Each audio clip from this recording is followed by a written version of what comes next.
Bom, olá pessoal, sejam todos muito bem-vindos a mais essa live, a mais esse estudo que nós fazemos aqui na página do Centro Espírita Unidos para o Bem, da cidade de Patos de Minas. É sempre um prazer poder, de alguma forma, colaborar com a divulgação doutrinária, onde quer que eu seja chamado, e em especial numa casa espírita de Patos de Minas, que é uma cidade que eu sempre falo isso, uma cidade que sempre me acolheu com muito carinho. Já aí tem alguns anos que a gente viaja e vai a Patos, e todas as vezes o carinho sempre foi imenso, e fazer palestras para este público em especial, mas aqui na internet, claro, de convite aberto a todos, é sempre motivo de muita alegria, motivo de muita gratidão. E então, mais uma vez, eu agradeço pela oportunidade, o convite, né, que essa casa nos fez. Parabenizo a ela também por estar nesse esforço de levar o Espiritismo através das lives. E esta casa, e eu digo também para quem sabe inspirar outras, tem feito algo que eu acho muito interessante, que é transmitir na plataforma que acha melhor, seja por praticidade ou por conseguir atingir um público maior, e depois fazer algo que é interessantíssimo, e eu falo para ver se talvez outras pessoas se inspirem nesta casa e naquilo que nós falamos, que é de fazer o download da palestra e subi-la no YouTube.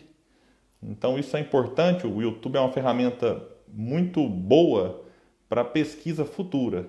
Então, normalmente, quando eu pesquiso uma palestra, quando eu quero saber mais sobre um tema, para falar bem a verdade para vocês, eu nem me lembro que existe a questão do Facebook. Normalmente eu já vou no YouTube, digito o tema ou o nome do palestrante e lá eu encontro o material que eu preciso. Então o Facebook é uma ferramenta valiosíssima, sobretudo para lives. É claro que quando é um canal aí com 200 mil inscritos, o YouTube é uma ferramenta maravilhosa. Mas na impossibilidade de fazer nos dois, é importante realmente focar numa rede virtual e numa rede social.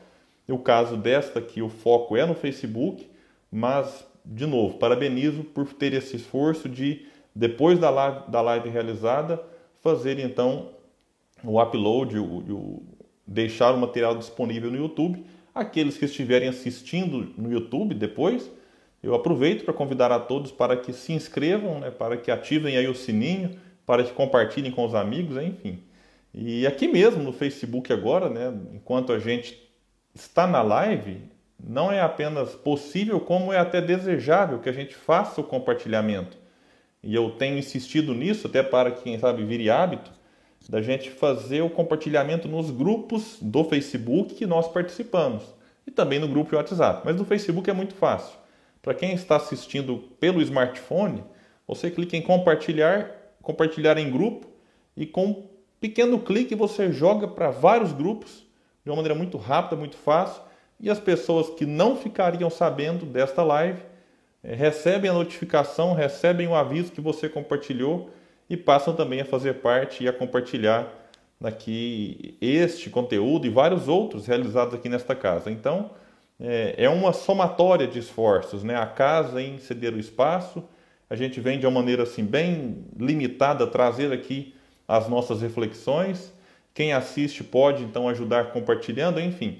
Desta forma, como numa engrenagem, assim como numa casa espírita, que a casa espírita é isso, né? Não é a tarefa de uma ou duas pessoas.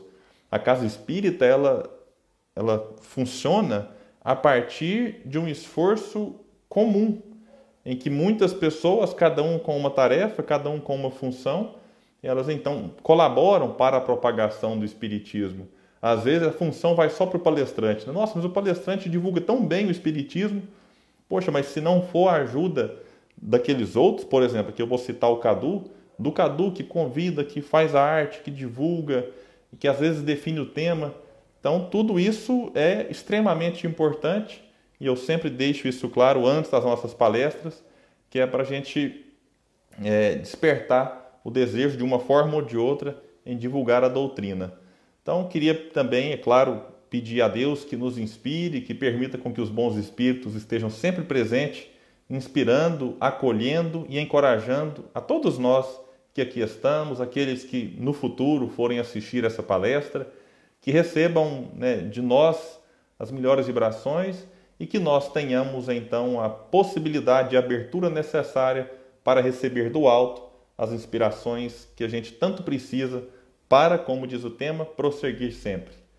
Então, entrando no tema, no estudo que nos propomos a realizar aqui hoje, é importante eu já fazer uma breve explicação, porque logo depois que eu passei o tema, eu pensei, poxa, parece que ficou faltando alguma coisa. Porque não desista de prosseguir. E ficou assim o tema. E aí quando eu pensei em modificar alguma coisa, a arte já estava correndo, já estava sendo divulgada, então nem teve muita chance da gente mudar, mas logo eu pensei, falei, não, mas eu faço uma breve explicação logo no começo, que aí dá para a gente entender melhor. Porque o simples fato de dizer não desista de prosseguir pode parecer um pouco vago, porque prosseguir para onde? E prosseguir com qual objetivo?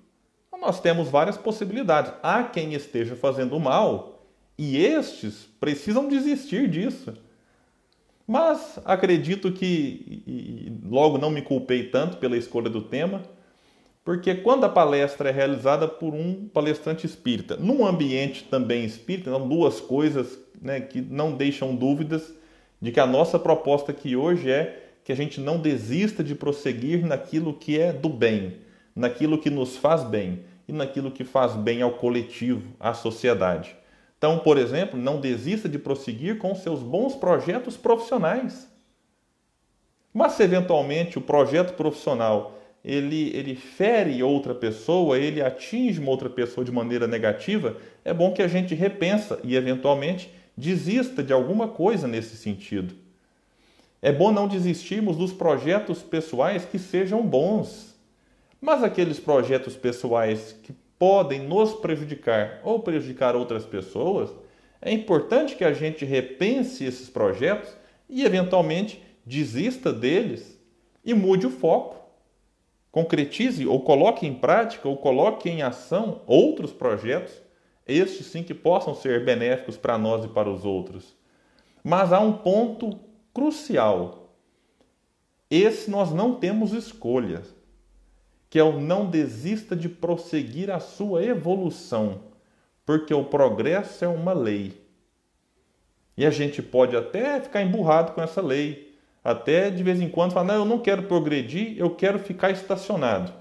Tudo bem, mas uma hora ou outra nós seremos empurrados pela lei, e esse empurrãozinho, às vezes, ele traz em si um processo doloroso, um processo desconfortável, mas o outro ponto é que nós não desistamos de prosseguir vivendo, porque não existe outra opção. Não existe a opção de desistir da vida. E alguém pode pensar, William, mas e se alguém quiser se matar? Ele está desistindo de viver. De uma maneira ilusória, sim. Mas quando estudamos o Espiritismo, estudamos os próprios fenômenos, aquilo que os espíritos disseram a Allan Kardec na codificação e a vários médiuns depois, a gente compreende que não dá para desistir de viver. O que acontece com muita gente, quando parte para o autoextermínio, para o suicídio, é uma desistência da existência. Enfim, o indivíduo desiste da encarnação. E ele pode até achar que está desistindo da vida, porque na verdade a vida nunca deixa de ser. Nós nunca deixamos de existir para a vida. A gente pode ficar ora com corpo, ora sem corpo, mas sempre vivos. Então essa ideia de que eu desisto de viver não é correta. Há indivíduos que desistem de existir fisicamente e continuarão existindo espiritualmente. E aí, nesse caso, arcando com as consequências da escolha que foi realizada anteriormente. Então este é um ponto que eu gostaria de colocar aqui logo na introdução inicial, porque a opção de vida não é uma opção. Nós estamos e continuaremos sempre vivos, com corpo ou sem corpo. Por isso o recado do tema é: não desista de prosseguir onde? Não desista de prosseguir a existência, a encarnação. E a gente vai ler aqui uma lição belíssima de Emmanuel, apesar das dificuldades, apesar dos percalços, apesar dos obstáculos. É preciso prosseguir, porque se eu abro mão da existência, imaginando fugir desses obstáculos, tenhamos a certeza de que nós não seremos recompensados por isso. E, na verdade, nós teremos que enfrentar outras encarnações com obstáculos maiores, porque aqueles obstáculos, eles são necessários para o nosso progresso. Que é o que eu falei lá atrás, não dá para desistir de progredir. A gente pode até mudar a rota, mas cedo ou tarde seremos convidados a encarar aquela realidade que outrora nós desistimos.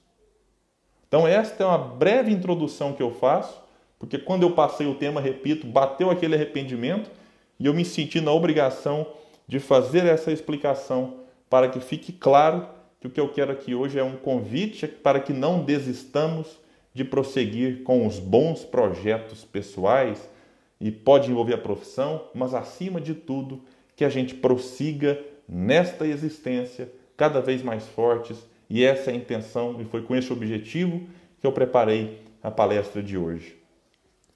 E eu preciso fazer aqui agora um elogio a Emmanuel.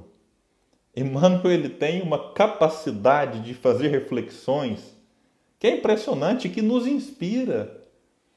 A gente aprendeu, por exemplo, para quem lê Renúncia, lá naquele diálogo maravilhoso em que Alcione, ela demonstra ali a sua grandeza de espírito e a sua disposição em aprender o Evangelho e também a explicar o Evangelho, em que ela vai contar que os estudos feitos na sua casa, eles pegam ali um pequeno versículo e às vezes ficam horas discutindo, refletindo sobre aquele versículo. E a gente faz isso hoje também. Mas Emmanuel, ele escreveu várias obras e várias reflexões a partir de diversos versículos. Então ele recorta um trecho do Evangelho ou das cartas de Paulo e vai então nos trazer essas maravilhas. E tem um versículo que eu separei aqui para fundamentar o nosso estudo da noite, ou do dia, para quem for ver de dia, ou da tarde, para quem for ver à tarde, ou da madrugada, para quem for ver de madrugada. A gente esquece que está num espaço virtual, e isso pode ser assistido em qualquer momento.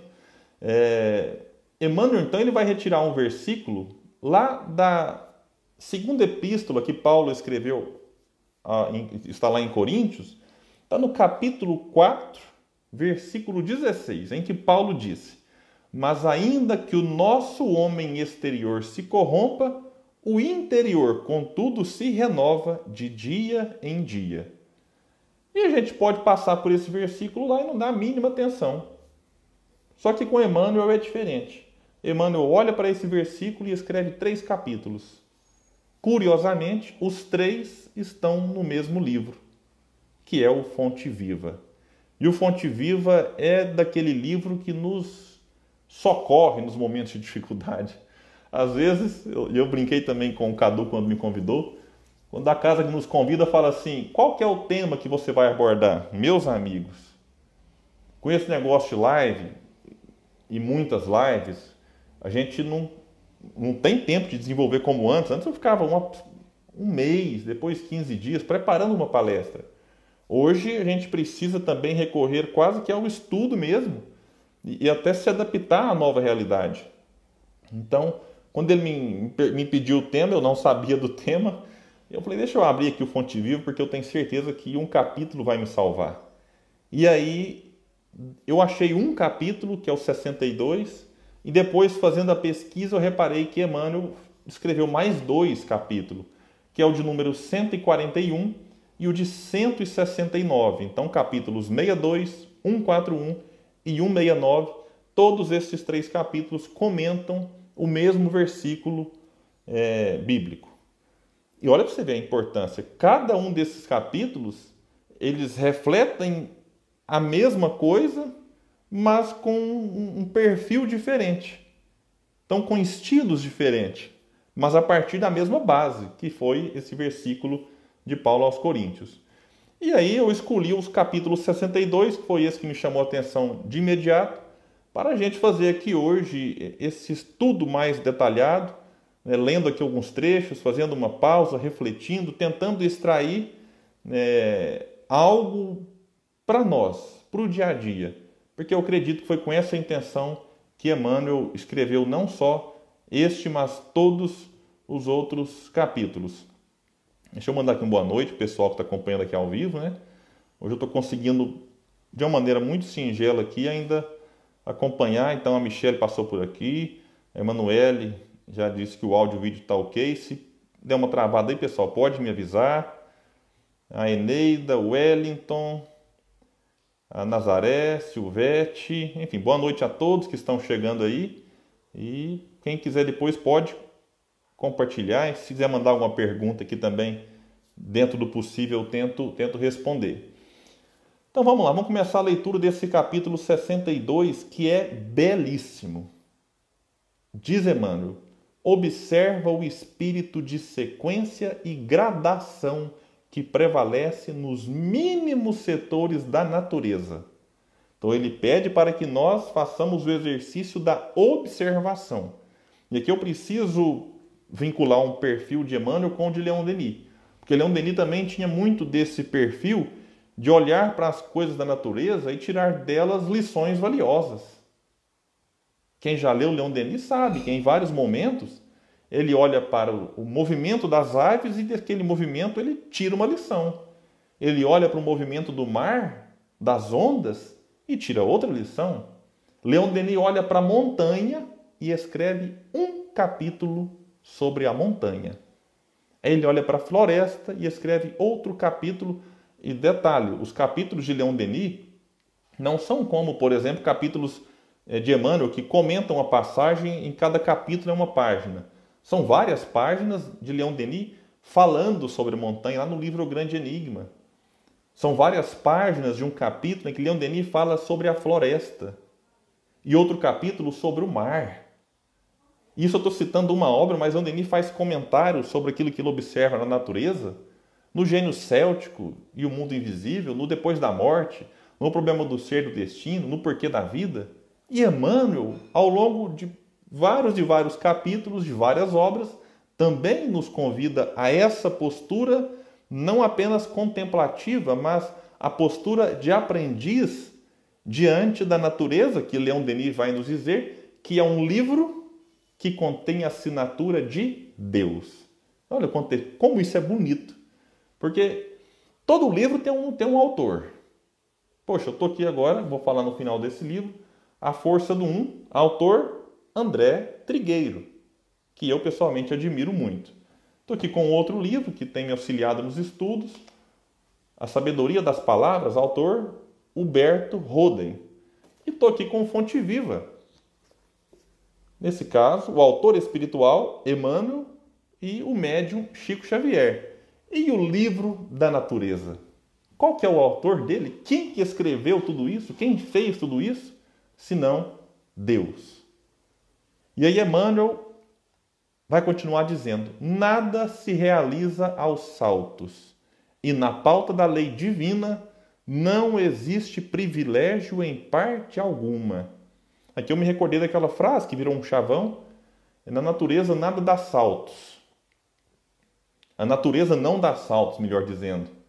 Uma frase que é atribuída, me parece que ela é realmente do grande poeta francês Victor Hugo. E realmente, a natureza nada dá saltos. Ela não dá saltos. E vejamos agora os exemplos que Emmanuel se utiliza para nos comprovar isso. Enche-se a espiga de grão em grão. Alguém acha que uma espiga que nós conhecemos hoje, e eu estou falando aqui na live, originalmente é para o centro de Patos de Minas, que é a capital do milho? Eu acho que ainda é, né, gente? Depois vocês me corrijam se não for. E quando vê uma espiga pronta, será que ela brotou daquele jeito? De repente apareceu a espiga prontinha, ou ela foi se formando, foi se construindo daquele jeito? Ó, o Vanderlei chegou por aqui, boa noite. A Michelle de novo. Michelle ganhou 2 boa noite hoje, hein? Depois você vai lá no grupo, Michelle, me defende, por favor. O Betinho, grande Betinho, boa noite, mestre. A espiga não foi feita como nós enxergamos, ela foi se construindo até chegar naquele ponto. E esse outro exemplo, desenvolve-se a árvore milímetro a milímetro. Quando a gente olha uma árvore, como eu estou vendo aqui agora, de fora da minha casa, a gente precisa parar para prestar atenção. A árvore não caiu do céu daquele jeito. Milímetro a milímetro ela foi se formando, como nós a enxergamos hoje. E a gente não percebe. A gente vai perceber, por exemplo, se a gente ficar um período... Por exemplo, eu estou aqui já não sei nem quantos dias sem sair de casa. Então as árvores que eu via antes, talvez quando eu for vê-las novamente, eu vou ver, pô, está sem folha, está sem flor, ou está florida, ou cresceu. Mas se a gente for vendo todo dia, você nem percebe esse crescimento. É igual o filho da gente. A gente que está vendo o filho todo dia não percebe. Quando vem alguém de fora, fala, nossa, como seu filho cresceu. E realmente. Ou no caso da calvície, eu vou ficando mais careca e nem percebo. Aí alguém de repente me fala, nossa, como você está careca. Eu falo, realmente, na live talvez não dá para perceber, mas quem convive e fica um tempo sem ver, logo percebe. Então são processos gradativos que vão acontecendo. Continua Emmanuel, nasce a floresta de sementes insignificantes. Alguém acha que uma floresta como nós vemos hoje, ela caiu do céu daquele jeito, ela simplesmente apareceu. Não, ela foi sendo formada. Levanta-se a construção peça por peça. Aqui é claro que se o dono da construção tiver muito dinheiro, essas peças são colocadas mais rapidamente. A gente observa a construção na China, por exemplo, com os recursos que se tem, com a tecnologia e outros países. Puxa, como é que a construção lá é muito mais rápida que no Brasil? Sim, porque depende da estrutura. Vai fazer de tijolo, vai fazer de estrutura metálica, como é que vai ser a parede? Tudo isso fala do tempo que a construção vai demorar para se concretizar. Mas, sendo de tijolo, sendo de parede drywall, estrutura metálica ou qualquer outra estrutura, as peças são colocadas uma a uma. Pode ser uma peça pequena, pode ser uma peça gigante. Mas elas não surgem do nada. Há um processo, como diz aqui Emmanuel, um espírito, e aqui não é espírito de individualidade, é no sentido de que há uma ordem de sequência e gradação. Continua Emmanuel, começa o tecido nos fios. A roupa que a gente veste não surgiu, ela foi feita fio a fio. As mais famosas páginas foram produzidas letra a letra. A cidade mais rica é edificada palmo a palmo. As maiores fortunas de ouro e pedras foram extraídas do solo, fragmento a fragmento. A estrada mais longa é pavimentada metro a metro. O grande rio que se despeja no mar é conjunto de filetes líquidos. Meus amigos, vejamos a quantidade de exemplos. Ele vai da natureza, vai para a riqueza, vai para a estrada, para a construção, para a cidade. E a gente poderia trazer aqui vários e vários outros exemplos, de coisas que são construídas e que exigem, o que ele vai falar aqui logo depois, esforço, perseverança. Por isso ele continua nos dizendo, não abandones o teu grande sonho de conhecer e fazer nos domínios superiores da inteligência e do sentimento. Mas não te esqueças do trabalho pequenino dia a dia. A vida, continua Emmanuel, é processo renovador. Em toda parte, e segundo a palavra sublime de Paulo, ainda que a carne se corrompa, a individualidade imperecível se reforma incessantemente. E a palavra aqui, reforma, não é destruição. Nós não estamos aqui em busca da destruição pessoal. Quando Allan Kardec propõe e coloca, na verdade, que o verdadeiro espírita se reconhece pela sua transformação moral. Não é pela sua destruição pessoal. Eu não preciso destruir tudo que eu sou em busca do homem novo. É um processo de transformação. Eu vou apenas ajustando aquilo que eu já sou. Um exemplo clássico disso é a transformação de Saulo em Paulo. Aquele empenho, aquela garra, aquela disposição que Saulo tinha em defender Moisés, ela foi só direcionada para a defesa dos princípios cristãos, para a divulgação. É só direcionar a energia. Então, quando eu observo, por exemplo, alguém extremamente disposto a criar fake news, aqui é um termo que está muito atual, a gente precisa prestar muita atenção nisso. O indivíduo que sabe criar a fake news e divulgar, daqui a pouco ele será convidado a utilizar estas suas habilidades para o bem. Já pensou? Eu fico vendo, são artes bonitas, bem montadas, mas mentirosas. Então a gente precisa querer que esse indivíduo seja aniquilado da sociedade? Não. Mas é esperar dele, e talvez a própria legislação, talvez não, com certeza, precisa fazer algo para nos proteger desse tipo de situação, mas na torcida para que este indivíduo, ele direcione essa sua habilidade, esse tempo que ele gasta para criar mentiras ou para divulgar mentiras, para que ele faça isso no propósito do bem, do amor, do belo. Esse é o sentido de transformação. É você ter algo que não está legal e transformar aquilo, redirecionar, e não simplesmente um processo de aniquilamento pessoal. E o anjo, vou tocar em anjo agora não, um espírito evoluído, ele não é obra do acaso e nem é obra do de repente. Da gente olhar e falar assim, puxa vida, de repente reencarnou um ser chamado Hippolyte Léon Denisard Rivaio, que foi capaz de trazer, ou de organizar, melhor dizendo, a codificação espírita, porque é a doutrina dos espíritos, não é a doutrina de Allan Kardec. Allan Kardec teve um papel fundamental, importantíssimo, eu digo até que essencial, mas a doutrina é dos espíritos. Mas como é que esse indivíduo, capaz de receber tamanha responsabilidade, surgiu? Será que do nada? Será que aquele indivíduo, quando nasce, lá no ano de 1804, no dia 3 de outubro, será que era uma página em branco? Sem nenhum tipo de bagagem?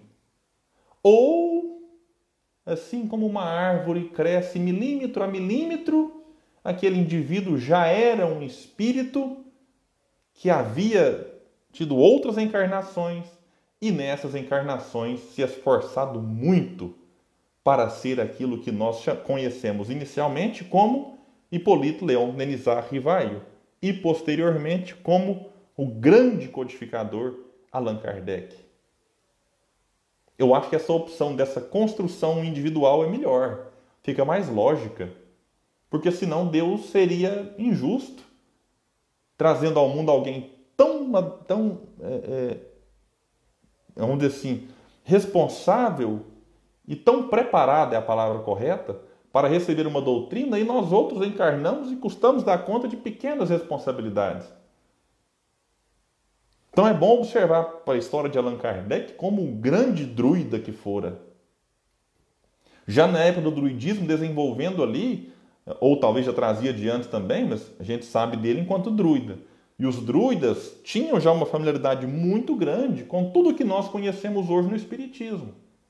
Tanto que Allan Kardec dedica um espaço muito especial na Revista Espírita, logo no primeiro ano, em 1858, para fazer ali não vou dizer uma comparação, mas demonstrar a todos nós a semelhança entre o druidismo e o espiritismo. Mas é claro que havia e há diferenças entre essas doutrinas.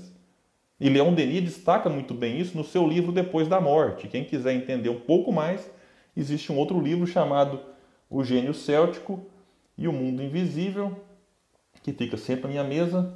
Na verdade, todos os livros de Leon Denis e os de Allan Kardec ficam na minha mesa, não saem porque são pesquisados. Então esse livro aqui, Leon Denis escreve bastante sobre o druidismo e a gente convida quem quiser a fazer a leitura. Então, neste período, o espírito Allan Kardec já foi trazendo algo, depois ele reencarna como o grande precursor da reforma protestante, chamado John Hus, e a gente vai observando como que este ser vai se construindo, até que nós tenhamos então a condição de observar o grande codificador Allan Kardec.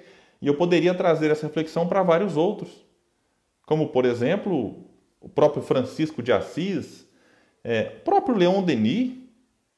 É um indivíduo que foi se construindo em encarnação.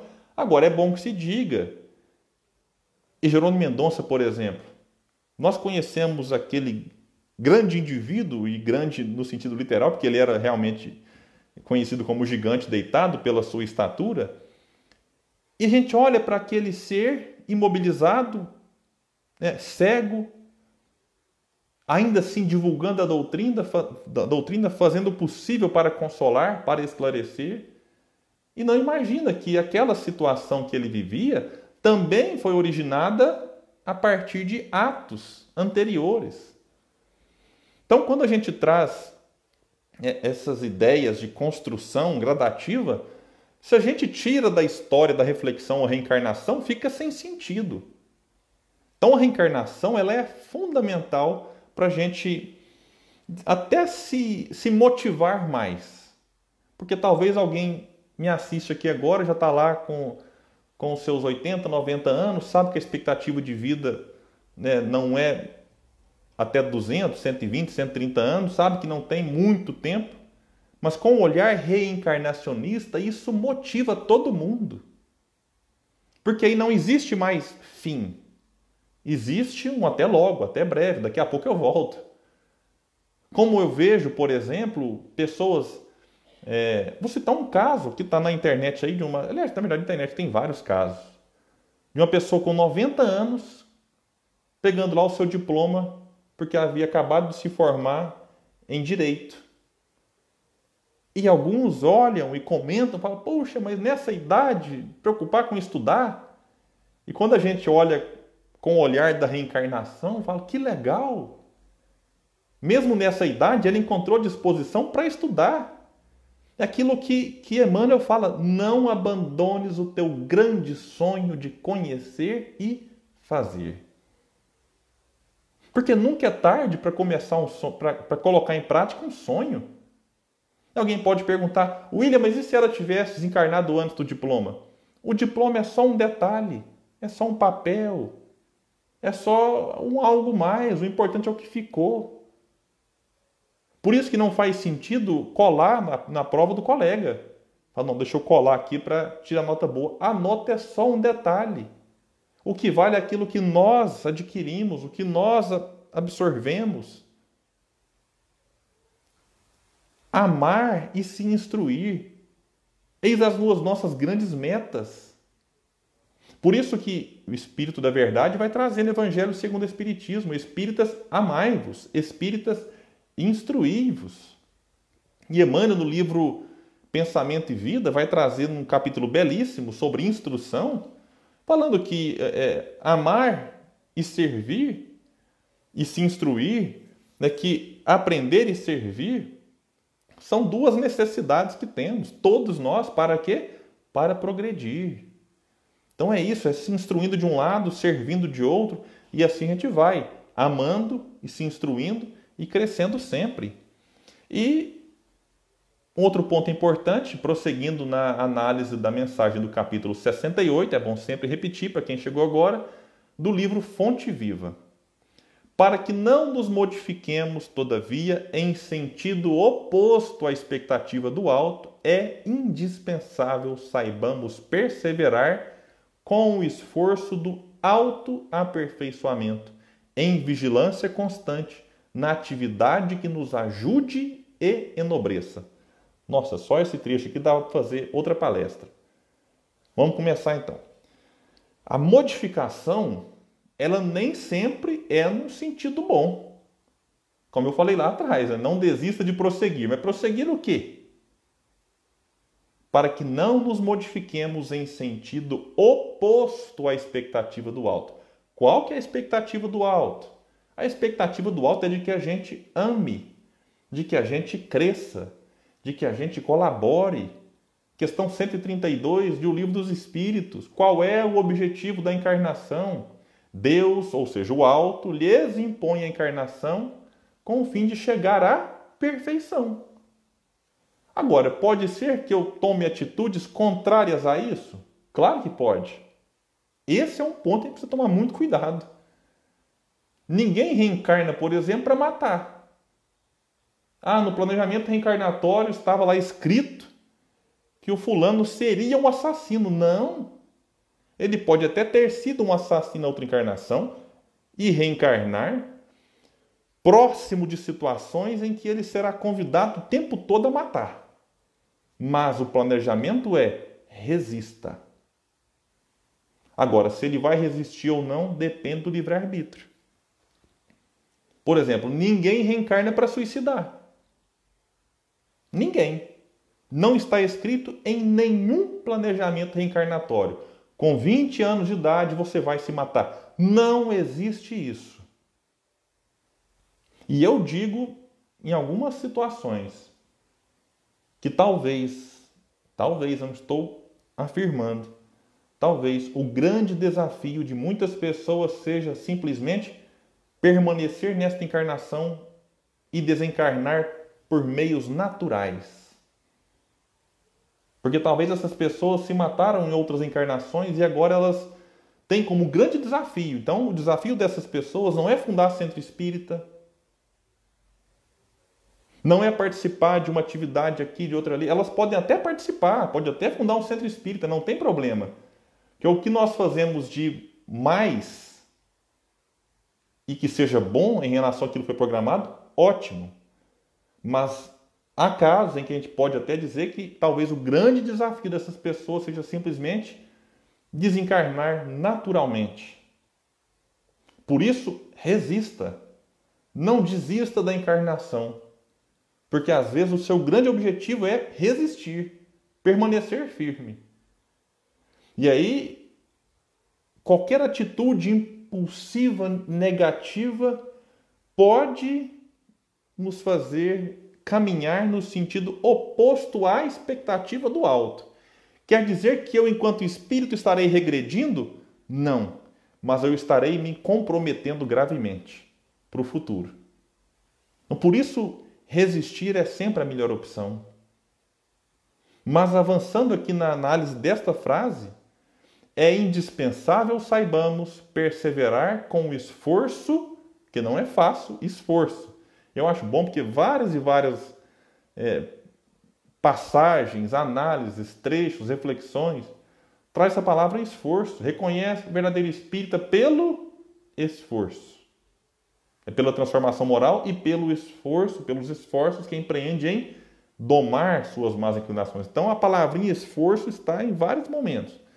Então saibamos perseverar com o esforço de autoaperfeiçoamento.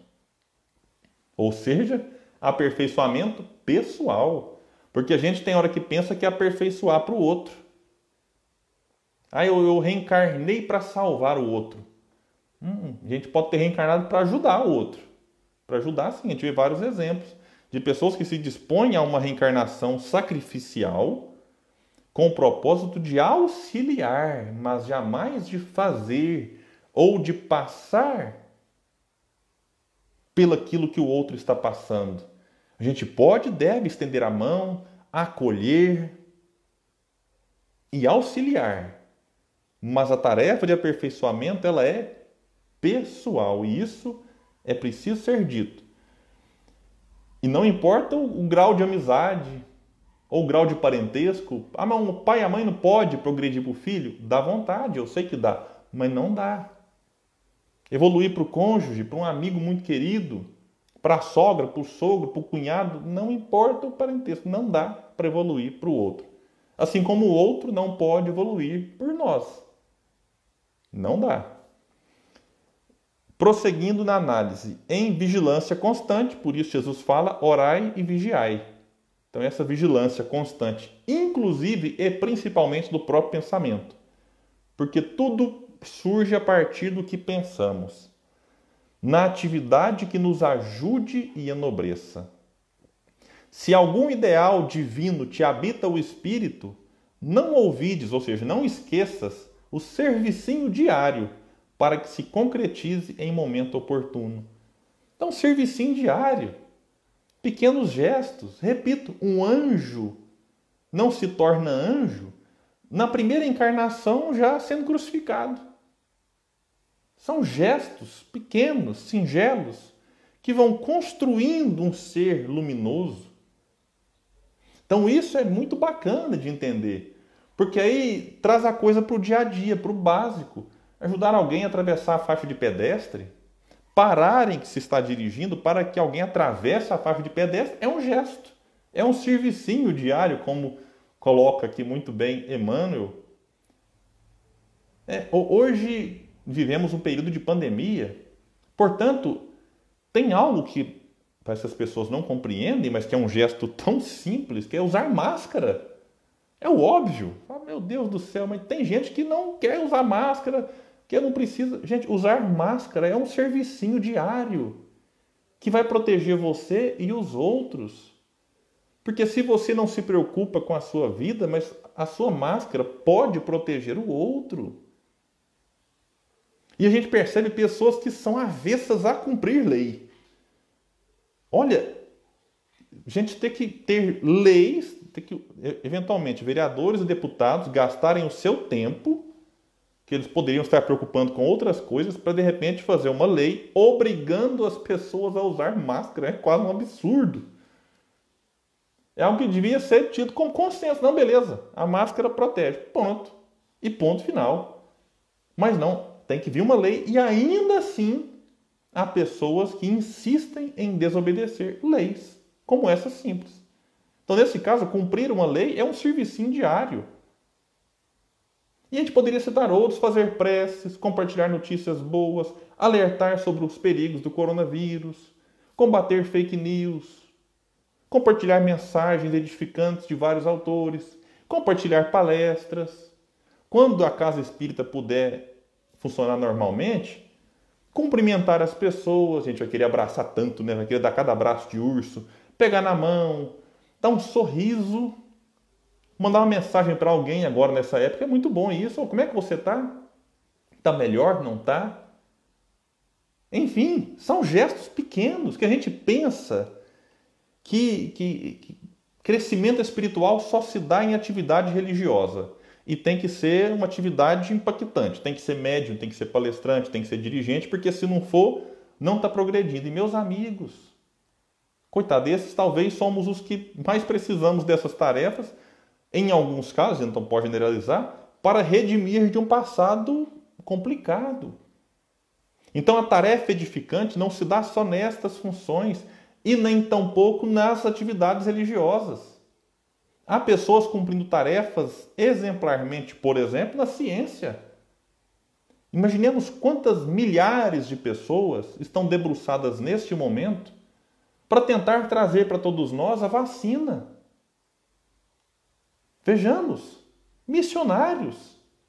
E missionários não são só os cientistas que estão lá se debruçando, às vezes a equipe de apoio também é importante. Quantos missionários na arte, nos fazendo passar esse período difícil de uma maneira mais leve, seja fazendo uma charge, mesmo que uma charge crítica sobre a situação, ou fazendo ali uma pequena arte mesmo, uma peça, uma apresentação, uma dança, uma live musical. Tudo isso colabora, desde que nos edifique, desde que nos torne pessoas melhores. A filosofia, a economia. Então, indivíduos reencarnam em várias áreas, na educação. Puxa, fico vendo o esforço dos professores para se adaptar à nova realidade de transmitir aulas online. E há professores da rede pública que não têm condições, e até da rede privada, ou que os alunos não têm condições e ficam angustiados por não poder fazer muito mais do que fazem. Ativismo ambiental para proteger o nosso planeta. Estou citando aqui alguns, mas teriam vários. Aqueles indivíduos que passam na porta da nossa casa varrendo a rua ou coletando lixo. Imaginemos se não fossem eles, o que seria do mundo?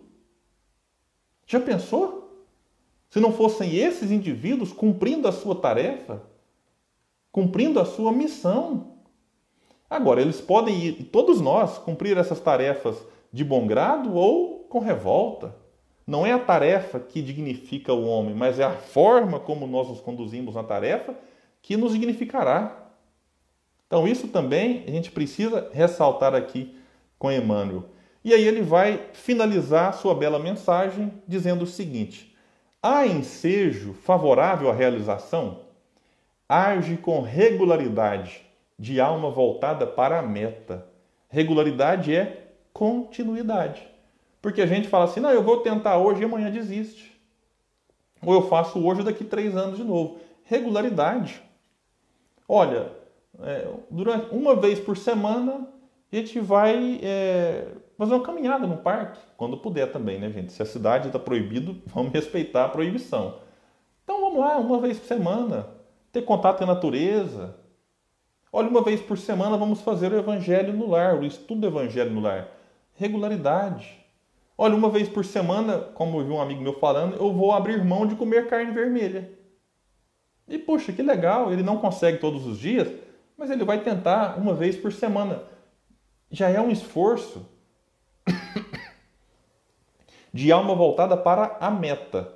Se a meta for boa, como eu disse no começo, prossiga. Se a meta for ruim, repense e desista.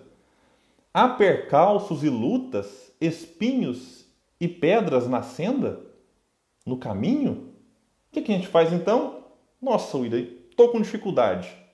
Tem um espinho aqui, diz Emmanuel. Prossegue mesmo assim.